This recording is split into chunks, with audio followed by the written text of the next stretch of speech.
Oo nga, Elmo. Tama ka. Ano, tara na. Ay, sorry. Wala yan, Jampol. Sa susunod, titingin kasi dinadaanan mo, ha. O yan pala, Elmo eh. Diyan pala asan kuya mo. Kuya ba? Hindi ko alam kung nasaan eh. Ganun ba? Tara, Elmo. Tayo na naman sa kuya niya. Ha? Rap, sigurado ko nandun si Moy. Aray, ikaw na naman, Jampol. Sinanadya ka na. Porkit tropa namin yung kuya mo. Mo, ikaw pala yan. Anong nangyari dyan? Ito kasi kapatid mo, kanina pa bangga na bangga. Nananadya na ata ito eh.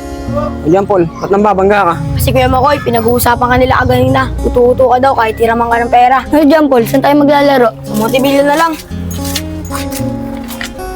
Ako tayo ng pera kay Makoy. Okay lang naman sa kanya kahit di natin bayaran eh. Uto-uto naman yun. Say, yan yung mga kaibigan ni Kuya. Anong pinag-uusapan nila si Kuya Makoy? Paul, narinig mo ba yun? Tuto daw kuya mo. Kahit tingin daw ng pera. Oo nga, inuuto lang si Kuya. Mamaya, tignan mo gagawin ko sa kanila. Huwag mo niwala dyan, Makoy. Di totoo sinasabi ng kapatid mo. Elmo, rap. Kahit di mo sabihin, alam ko naman totoo eh.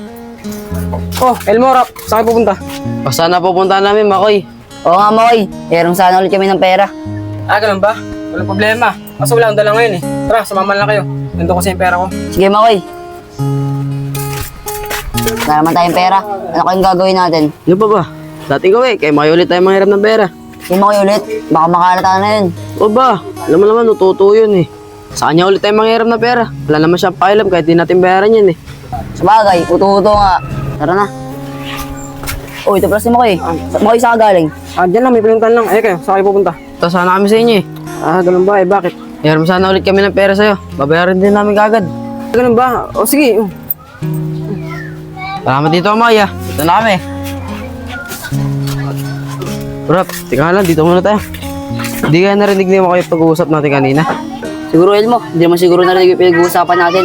Siguro nga, hindi naman tayo paperamin ng pera nun. Kung narinig niya yung usapan natin, naututo siya. Tara, bilhin tayo pagkayalan. May pera na tayo eh. Tara. Akoy, pasensya ka na. Nagawa namin sa yun. Oo nga, Makoy, pasensya na rin. Binibigyan mo pa rin kami ng pera kahit alam mo inuuto ka na. Ano ba kayo? Ginagawa ko lang yun dahil alam kong nangangailangan kayo at kaibigan ko kayo. Kaya sana, bilang mabuting kaibigan nyo, ibalik niyo yung tiwala nyo para sa akin. Oo, Makoy. Hindi na namin ulitin yung mga ginawa namin sa'yo. Oo, Makoy, hindi ko na rin gagawin sa yun. Sana mapatawad mo kami. Oo naman, mga kaibigan ko kayo eh.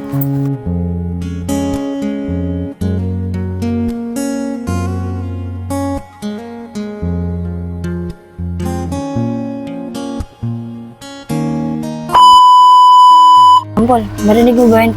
Tuto daw Kuya mo. Kahit tingin daw ng pera. Huwag mo niwala dyan, Makoy. Hindi totoo sinasabi ng kapatid mo. Elmo, rap. Kahit di nyo sabihin, alam ko naman totoo eh. Kaya sana, bilang mabuting kaibigan nyo, ibalik niyo yung tiwala nyo para sa akin. Elmo, wala naman tayong pera. Ano kayong gagawin natin? Ano pa ba? Dati ko eh, kaya ulit tayo manghiram ng pera. Ano, tara na. Oh, ito pala si Moy. Moy, saan ka galing? Ah, dyan lang, may pinuntan lang. Eh kayo, saan kayo pupunta? Ano dyan, Paul? Saan tayo maglalaro? Sa Montebello na lang. Akoy, pasensya ka na. Nagawa namin sa yun. Oo nga, Makoy, pasensya na rin. Binibigyan mo pa rin kami ng pera kahit alam mo inuuto ka na.